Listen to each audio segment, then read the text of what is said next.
और प्रभु इतनी शीघ्र तैयार हो गए?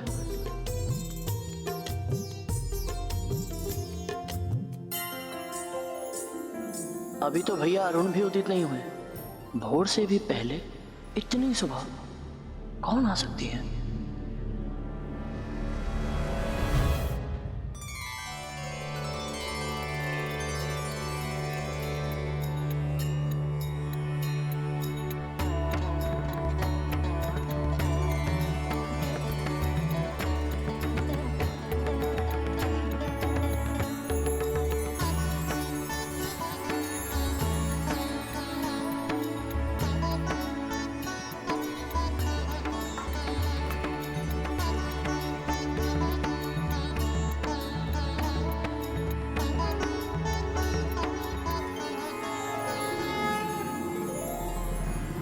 ये दीपक की लौ स्वतः ही कैसे बढ़ती जा रही है? कैसी लीला है?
सिंधूरारुण विग्रहा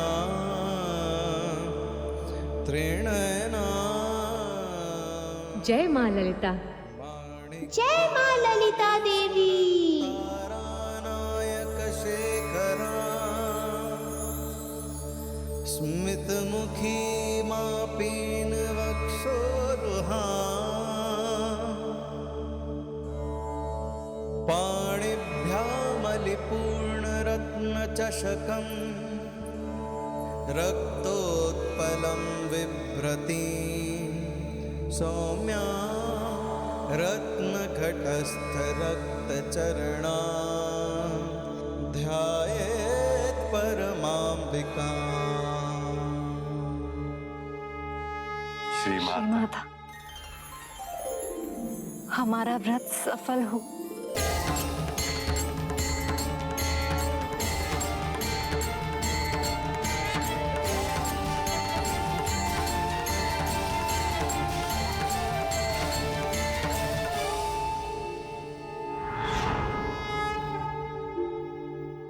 गरुड़,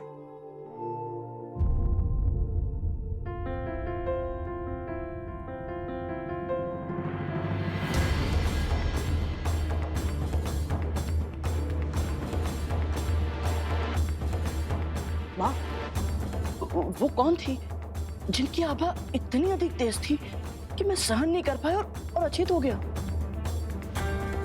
वो आदि शक्ति, पराशक्ति श्री माता ललिता हैं गरुड़।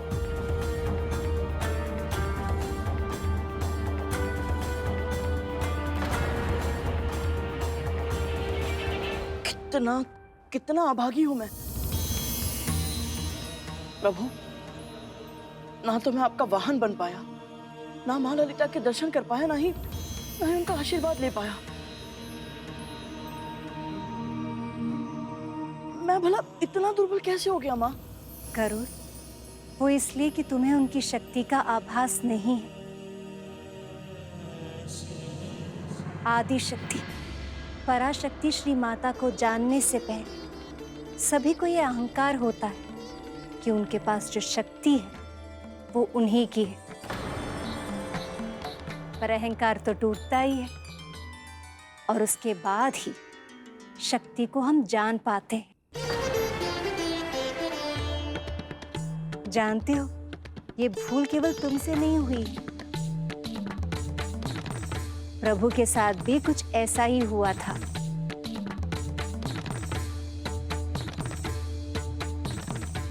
प्रभु विष्णु और अहंकार, जो स्वयं सृष्टि के पालन करता है, उन्हें कैसे माता की शक्ति का ज्ञान नहीं था?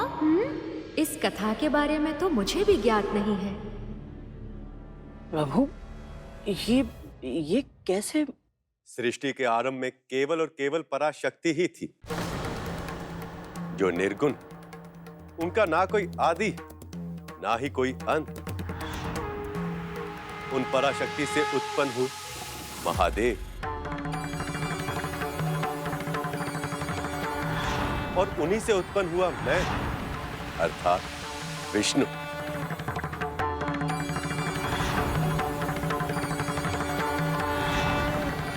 जब मैं योग निद्रा में था तो मेरी नाभि से जन्मे ब्रह्मदेव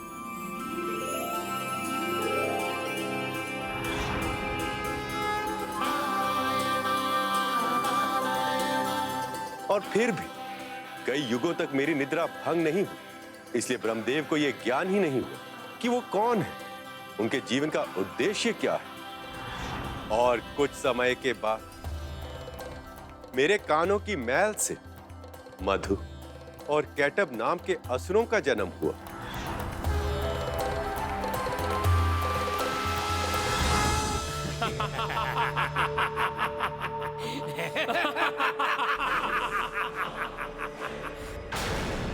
वो दोनों असुर ब्रह्मदेव का भक्षण करके अपनी भूख मिटाना चाहते थे। नारायण, मेरी रक्षा कीजिए, रक्षा कीजिए प्रभु, मेरी रक्षा कीजिए प्रभु। ब्रह्मदेव के आह्वान से मेरी निद्रा टूटी और मैं अपनी शक्ति के अहंकार में उन दोनों असुरों से युद्ध करने लगा।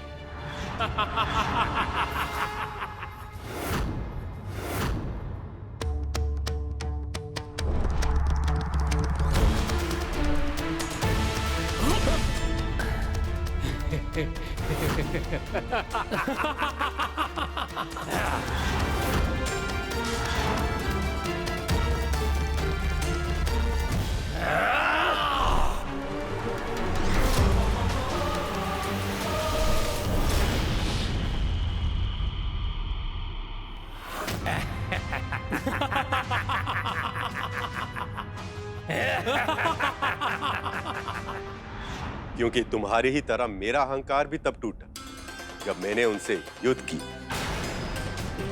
क्योंकि जब पूरे प्रयास के बाद भी मैं उन्हें पराजित नहीं कर पाया, तब मुझे उस शक्ति का आभास हुआ जिसे हम सबका जन्म हुआ,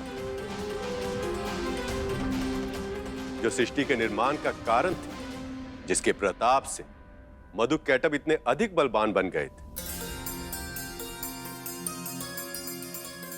और तब मैंने उन पराशक्ति की स्तुति की। उनकी स्तुति करने के बाद मुझे नवरात्रि व्रत के 9 दुर्गा पूजन का ज्ञान हुआ।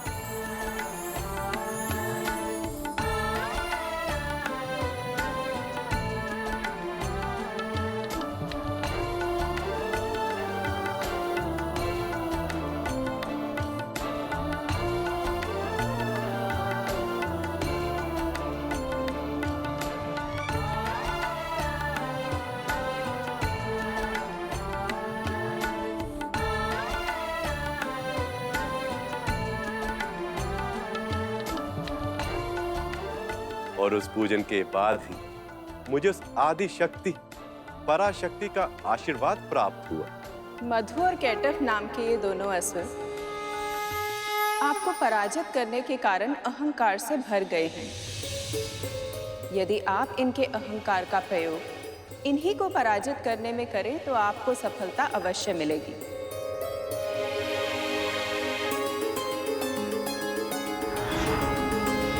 स्वयं को महाशक्तिशाली समझते हो ना तुम, पर हमने तुम्हें पराजित कर दिया।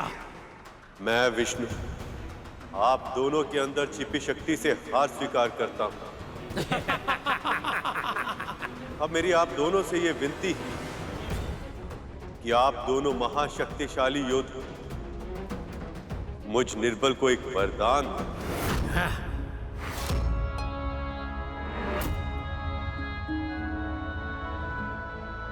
हमें स्वीकार है। मांगो, क्या मांगते हो? आप दोनों की पराजय।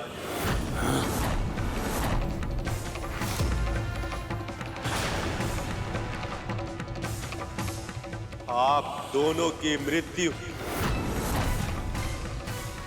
मेरे हाथों से हो। हमारे वरदान का प्रयोग हमारे ही विरुद्ध कर लिया तुमने। हम अपने वरदान का मान रखेंगे। हम तुमसे पराजित होने को तैयार हैं, किंतु स्मरण रहे, हमारे देह का एक भी अंश व्यर्थ नहीं होना चाहिए।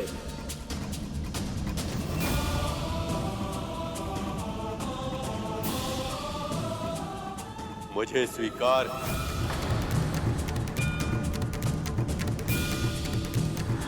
पराशक्ति श्री माता की सहायता से मैंने उन दोनों को पराजित किया और ब्रह्मदेव की सहायता से उनके देह से पृथ्वी बनी। इस तरह मुझे मेरे कर्तव्य का ज्ञान हुआ और ब्रह्मदेव को उनके उद्देश्य का भान हुआ। पराशक्ति श्री माता से प्रेरणा लेकर ब्रह्मदेव ने न केवल पृथ्वी की रचना की बल्कि अन्य प्राणी और वस्तुओं की भी रचना की। श्री माता के ज्ञान के बिना किसी भी प्राणी को उसके जीवन का उद्देश्य पता नहीं चल सकता। सचमुच श्री माता माँ ललिता की शक्ति अपरंपार है। जी प्रभु। प्रभु, आपसे ये पूरा वर्णन सुनकर मेरे मन में भी श्री माता के व्रत की इच्छा जागृत हो गई। क्या मैं भी ये व्रत रख सकता हूँ? अवश्य पुत्र। यदि तुम्हारी यही इच्छा है तो तुम पूजन और व्रत दोनों कर सकते हो। वैसे भी मनुष्य रूप में किए गए व्रत का फल तो कोटि गुना अधिक होता है। धन्यवाद प्रभु। धन्यवाद माँ। समझ गया प्रभु। मनुष्य रूप में व्रत का फल अधिक मिलता है, इसलिए प्रभु विष्णु और माता लक्ष्मी मनुष्य रूप में व्रत कर रहे हैं। मेरे मामा श्री की लीला है, इतनी सरलता से समझ में नहीं आएगी। इस व्रत और इस कथा के पीछे अवश्य ही कोई विशेष उद्देश्य छिपा है। देखते जाइए मूषक जी।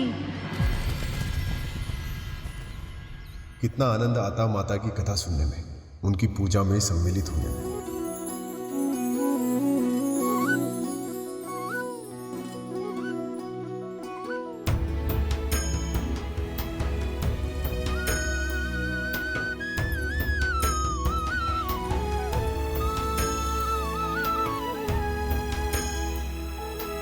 यदि आपका इतना अधिक मन कर रहा है जाने का, कथा सुनने का, तो आप चले क्यों नहीं जाते?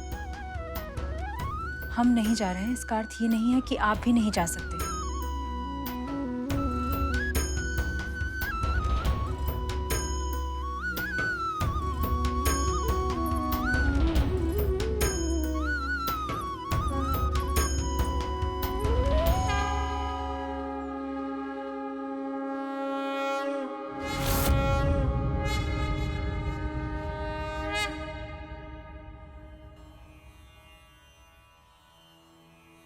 या देवी सर्वभूतेषु शक्तिरूपेण संस्थिता,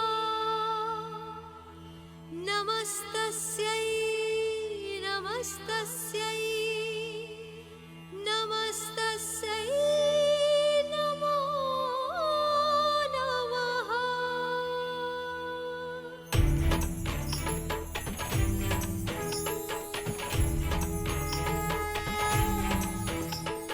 नमो नमो पराशक्तिमा, नमो नमो महाशक्तिमा, नमो नमो पराशक्तिमा, नमो नमो महाशक्तिमा।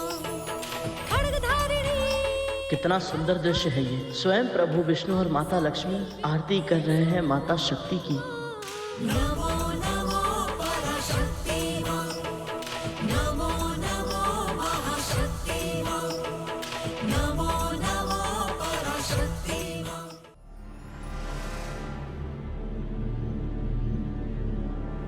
माँ, ये कलश की स्थापना क्यों की जाती है?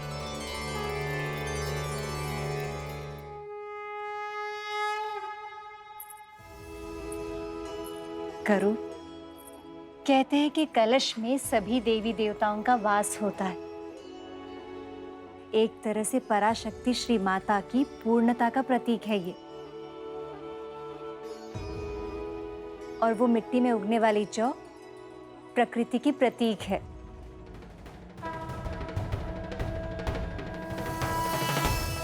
और इस पूजा की अवधि में ये जौ बाली के रूप में बदल जाती है।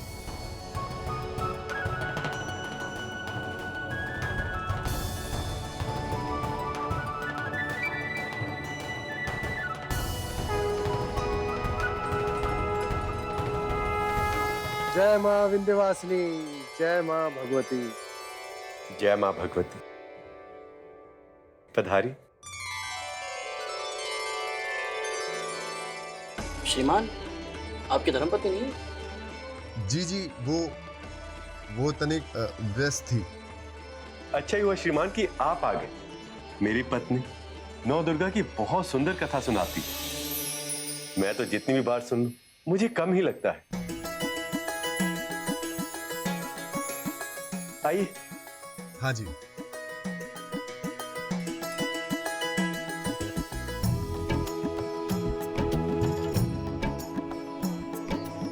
नवरात्रि में नौ दुर्गा की उपासना का विधान होता है।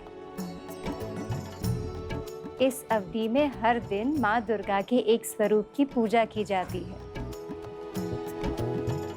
ये नौ दुर्गा कौन है माँ? नौ दुर्गाओं में प्रथम है माँ शैलपुत्री, दूसरी है माँ ब्रह्मचारिणी, तीसरी है माँ चंद्रघंटा, चौथी है माँ कुष्मांडा, पांचवी है माँ स्कंद माता, छठी है माँ कात्यायनी, सातवीं माँ कालरात्रि, आठवीं माँ महागौरी और नौवीं है माँ सिद्धिदात्री।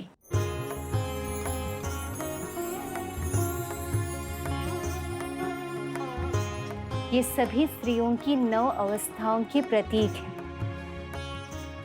पर इनका विवरण तो तुम्हें कथा सुनने के बाद ही पता चलेगा सुपर्ण। आज प्रथम दिवस है। हम माँ शैलपुत्री की पूजा करेंगे।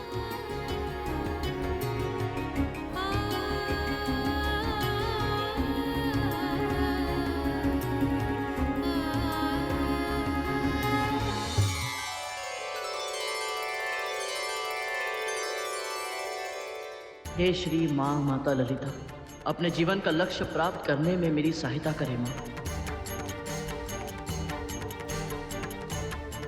हे माँ ललिता, मेरी पत्नी को भी सद्बुद्धि दीजिए माँ, ताकि वो भी आके आपकी कथा सुने और उस पर भी आपकी कृपा।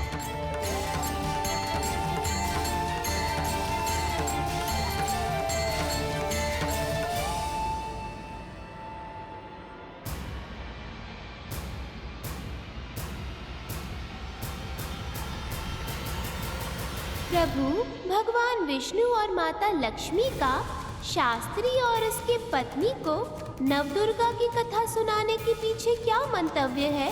देखते जाइए मूषक जी, मामा श्री अपने भक्तों के लिए कुछ भी बिना कारण नहीं करते।